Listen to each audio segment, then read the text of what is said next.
This is VOA Africa.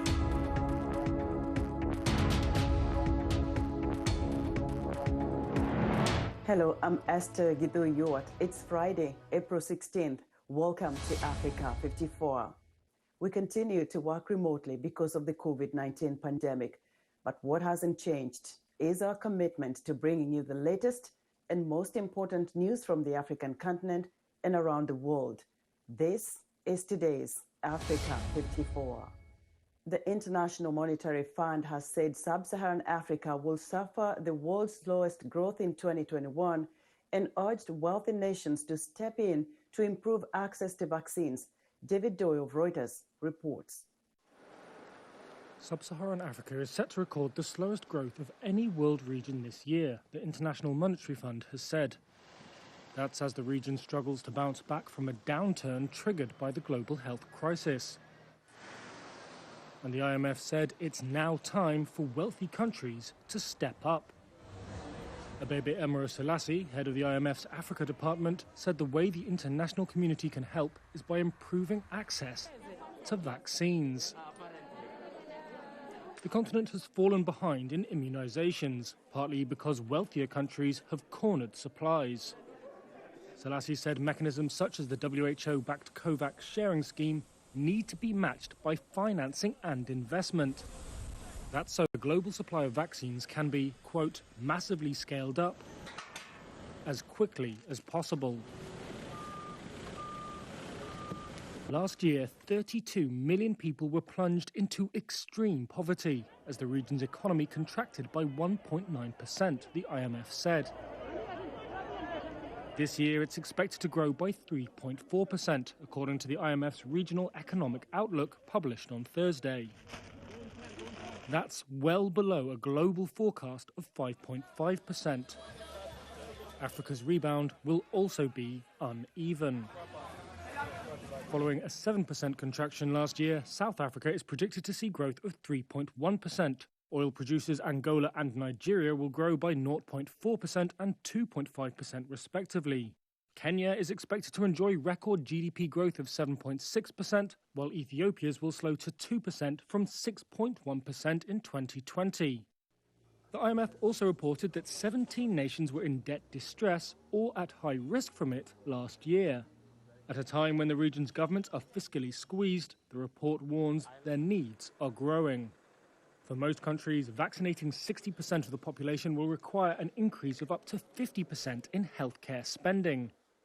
The IMF estimated additional external funding needs for the region for the 2021 to 2025 period at $425 billion. That report by David Doyle of Reuters. Nigerian authorities are stepping up efforts to vaccinate more people against COVID-19 after a slow rollout blamed on misinformation. Authorities aim to vaccinate over 80 million Nigerians by year's end, but are running far behind schedule. Timothy Obiezu reports from Abuja. This Abuja vaccination center opened in mid-March, one of many in the Nigerian capital. Between 50 to 100 people walk in here each day to get vaccinated.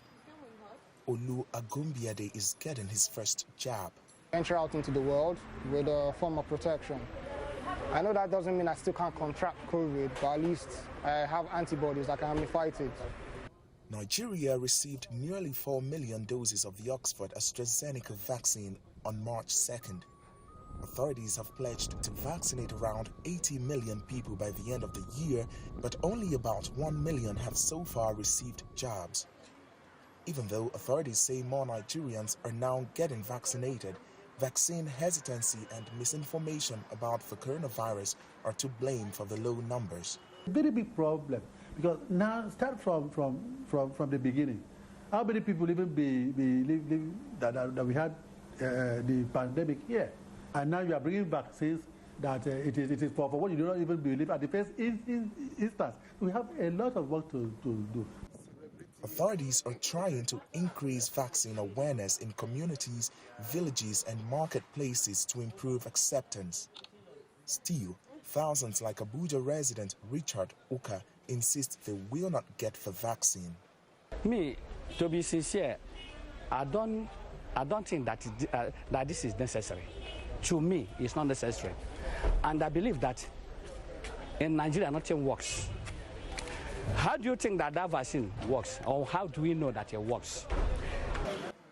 Nigeria needs to vaccinate about 150 million citizens by next year to attain herd immunity. But the availability of vaccine in large quantities may prove difficult. That we are looking at the pandemic situation in Europe, India, and the USA and the UK. Some of them are even experiencing the third and fourth phases, spikes now. And India, that was giving us, is also having spikes now. So many of the doses they have will be consumed there. Only a few African countries are able to manufacture the coronavirus vaccines, creating a high dependence on foreign manufacturers. The WHO says the continent has so far received less than 2% of the global 690 million doses of the coronavirus vaccines. Timothy Obiezu for VOA News, Abuja, Nigeria. Zimbabwe's government this month reported nearly 5,000 teenage pregnancies in January and February, a major jump from previous years. Advocates are blaming the rise on coronavirus lockdowns and poverty. Columbus Mavunga reports from Harare, Zimbabwe. Zimbabwe's government says nearly 5,000 teenage girls became pregnant in January and February, and about 1,800 entered early marriages during the same period. Most live in poor suburbs, according to a government report. It's disappointing news for 17-year-old Natsirai Maritsa, who founded the Vulnerable Underaged People's Auditorium Initiative. Since 2018, she has been teaching her peers about the dangers of early pregnancies. It made me realize that there's still a lot that needs to be done. This is not a one-man's thing. Stakeholders out there should join the campaign and hold marathons, fun runs, campaigning for a nation that is free from early pregnancies and early marriages. The United Nations Population Fund has been providing assistance to ensure Zimbabwe's children have online and radio lessons during the COVID-19 lockdowns. The UN body says Zimbabwe is among countries in Sub-Saharan Africa with a huge teenage pregnancy problem, with a fertility rate of 108 per 1,000 girls among adolescents. This is against an average fertility rate of 101 births per 1,000 young women aged 15 to 19 in Sub-Saharan Africa. Of course, this data is from before COVID-19 pandemic and lockdown measures were put in place. Emerging data indicates that there's been significant increase in teenage pregnancy. Sibusisiwe Buddha Masara, deputy chairperson of the Women's Parliamentary Caucus, says her group was heard by the report which was released by Zimbabwe's Women's Affairs Minister, Stembi Sonyoni. Buddha Masara says stigma prevents young pregnant girls from going to school. She says legalized abortions should be an option in such cases, saying sexual reproductive education and contraceptives have failed to work. We are trying to hide behind the finger. Our children are engaging in sex activities as early as 10 years, 5 years. And why are we still not doing what other countries have done? South Africa, it's done legally. Some of the people, those who can afford, they cross to South Africa and have their pregnancies terminated lawfully. But Marisa disagrees, arguing Zimbabwe's poverty rates and lack of education are fueling the sharp rise in the rates of teenage pregnancy and early marriage. Columbus Mavunga for VOA News, Harare, Zimbabwe. Sexual violence is being used as a weapon of war in Ethiopia's Tigray. The United Nations aid chief told the Security Council on Thursday. This prompted the U.S. envoy to challenge the body's silence, asking, quote, "Do African lives not matter as much as those experiencing conflict in other countries?" The UN official, Mark Lowcock, said the humanitarian crisis in Tigray has deteriorated over the past month, with challenges to aid access and people dying of hunger. The influx of migrants from the southern U.S. border has become a polarizing issue among Americans. Those who oppose what they see as the flooding of immigrants would like the U.S. to take care of its citizens first before reaching out to the migrants. In part 2 of my interview with Joanna LeBlanc, a national security law and foreign policy expert, I began by asking her how she would respond to those who hold that position. You saw how one infected person in Wuhan, China, led to the collapse of our global economy, also led to over 500,000 people in America dead from this virus. So united we stand and divided we shall collapse. That's what I will say to her. But when we talk about parents sending teens and younger children to come to the U.S., is it also possible that parents sending these children to the U.S. are hoping that they too will later have the opportunity to join them? You send your child, and hopefully your child make it across the border, and then that child would then at some point get legal status in terms of permanent residency or citizenship, and petition for you to come to America, so you too can have a better shot at the American dream. Joanna, President Biden has appointed Vice President Kamala Harris to lead his administration's efforts to address this migration issue. Some see it as a political decision. Others may say it is based on her expertise in this arena. What is your take? So the fact that he has made an executive decision to have the vice president of the most powerful country in the world to address this challenge tells you how important it is to the administration to come up with a solution and to address this problem properly. Because he could have simply delegated this to the Department of Homeland Security, because that is the ministry that is responsible for all immigration-related matters. So I think that it is a good signal. Does the accusation then by those opposed to the Biden administration claiming it has opened the borders have any validity? I don't think Biden has opened the border at all. I think it's the complete opposite. What I think the Biden administration has said is that we are going to deal with this challenge from a place of empathy and compassion, but we're still going to follow the law because America is not a lawless nation. While this issue has been politicized, how do we put a human face to those who are in dire need of survival? So when you think of the U.S. and Mexico border crisis, think about yourself, think about your families, think about your dreams, think about your aspirations. And in that way, I think you'll be able to put a face to this crisis. The Biden administration had indicated it would make immigration a priority and work with Congress for immigration reform. What has been done so far? Well, the U.S. Congress passed H.R. 6, which is the Dream and Promise Act of 2021. And if this legislation were to pass in the Senate and signed into law by President Biden, it would create a pathway to permanent residency and ultimately citizenship to DACA recipients, millions of DACA recipients, and over 50,000 temporary protected status recipients in America.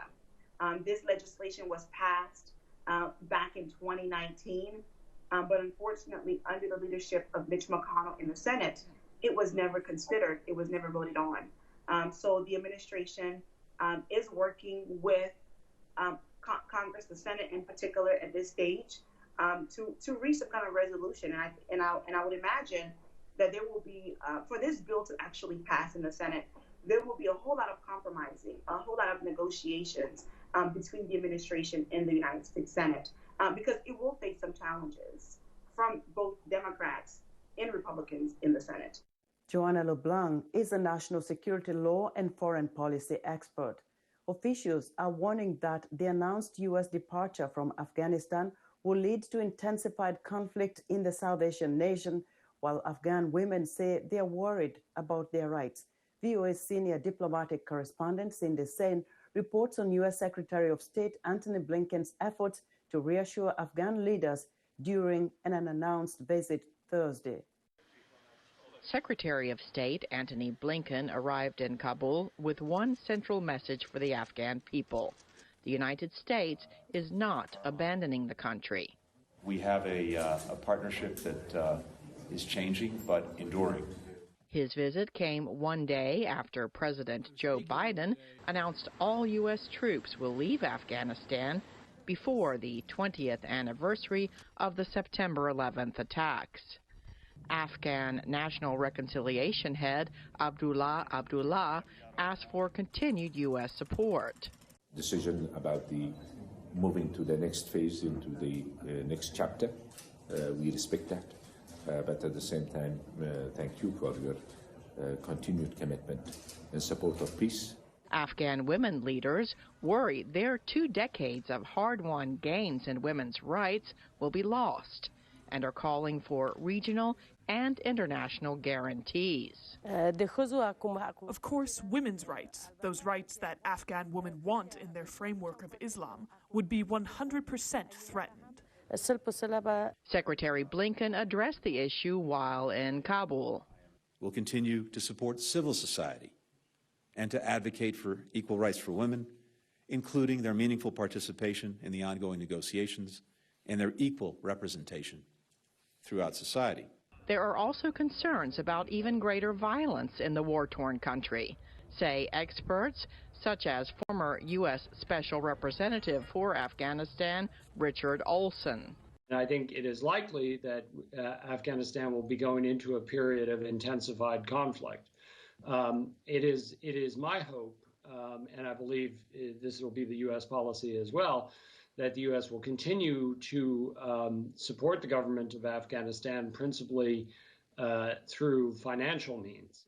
Secretary Blinken said Thursday the only path forward to a lasting end to Afghanistan's conflict is through negotiations, a political agreement, and compromise.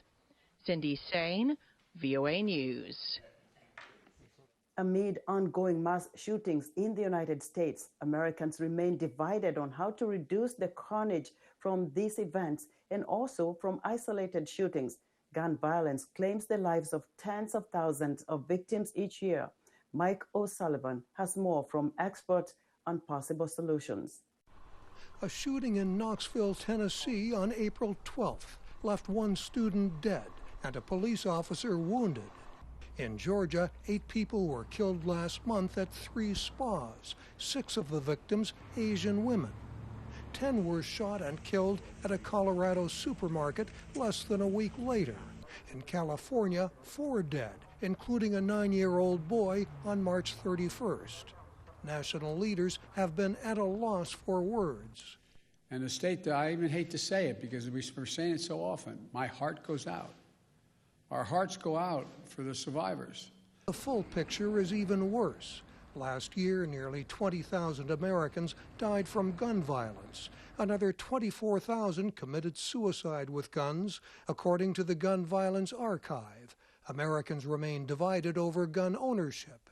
We have a lot of people who think there are too many guns in America and that the key to reducing gun violence, which by all accounts is far too common in the United States, is to restrict access to guns or restrict access to particular kinds of weapons.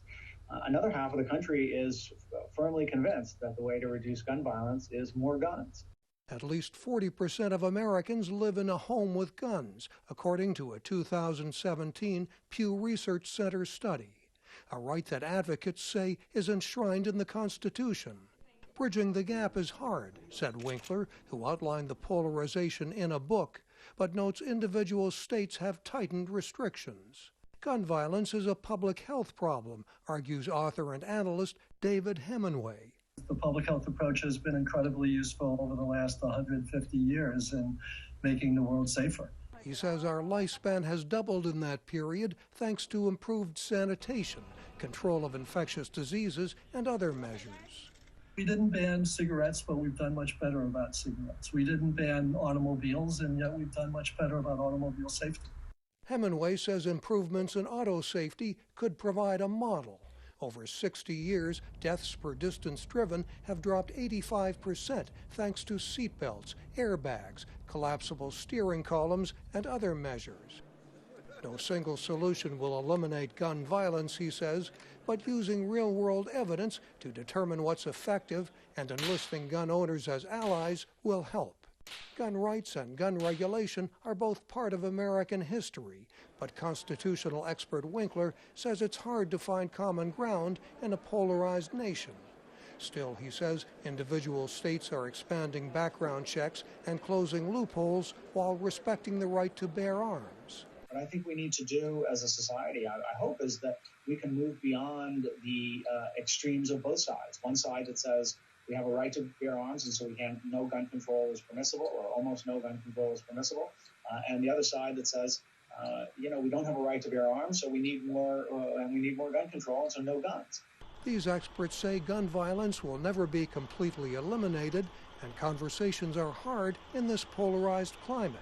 But Americans need to find common ground to reduce the number of tragedies. Mike O'Sullivan, VOA News, Los Angeles. The defense of former Minneapolis police officer Derek Chauvin rested Thursday after 3 weeks of witnesses from both sides. Jurors have heard from medical experts and other police officers as Chauvin faces murder and manslaughter charges for kneeling on George Floyd's neck for over 9 minutes.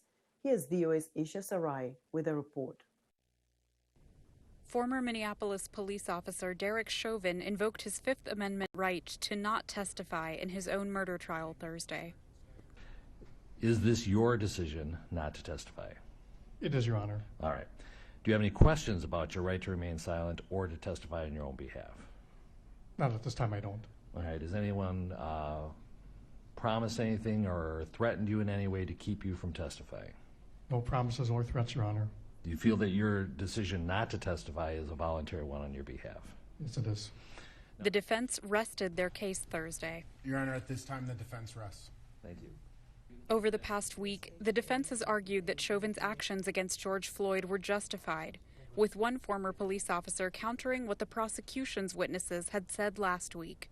I felt that Officer Chauvin's interactions with Mr. Floyd were following his training, following current practices in policing, and were objectively reasonable. The defense also argued that a number of causes may have contributed to Floyd's death, including his prior health, drug use, and possible carbon monoxide poisoning from the exhaust of the squad car. When you put all of those together, it's very difficult to say which of those is the most accurate. So I would fall back to undetermined. But the prosecution pushed back on the argument about carbon monoxide, calling on a rebuttal witness. As to the statement that his carboxyhemoglobin could have increased by 10 to 18%, in your view, that's not possible. It's simply wrong. The prosecution and defense in Chauvin's case are expected to make closing statements on Monday before members of the jury begin deliberations. Isha Sarai, VOA News, Washington.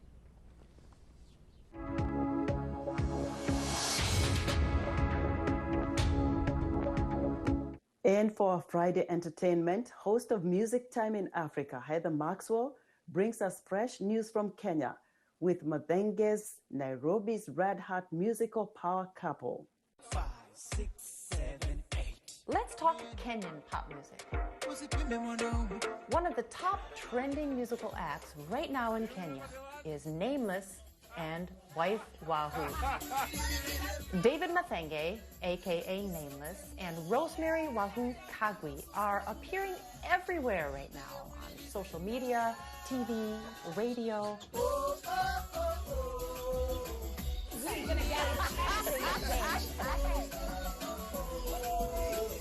Love story, beautiful.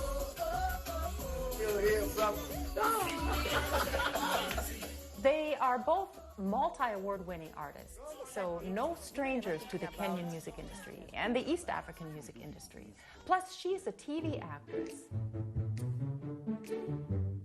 Their 15-plus year marriage and 2 beautiful daughters all add up to a rooted, admired, well-respected musical power couple. victim or am I the villain? I don't even know how all this began. But since February, their popularity is in overdrive. That's because Nameless and Wahoo started a rollout of releasing beautiful visuals to pre-releases off of their forthcoming album, 12-track album called Mathenges. They also say you can call it MZ or Ms. This love is making me wild. You and I have something special, baby. Something we only see in the movie. The first video, This Love, was released in February and already has over 1 million YouTube views. Wahoo is singing solo while hubby is playing the main squeeze in the clip. And then on March 31st, the couple released their second one, Te Amo. So get ready for more beautiful true love stories by this amazing power couple from Kenya, Nameless and Wahoo. Mathenges. That's our show for today. Be sure to watch Africa 54 on our website at viewafrica.com. From all of us here in Washington, we wish you a great weekend.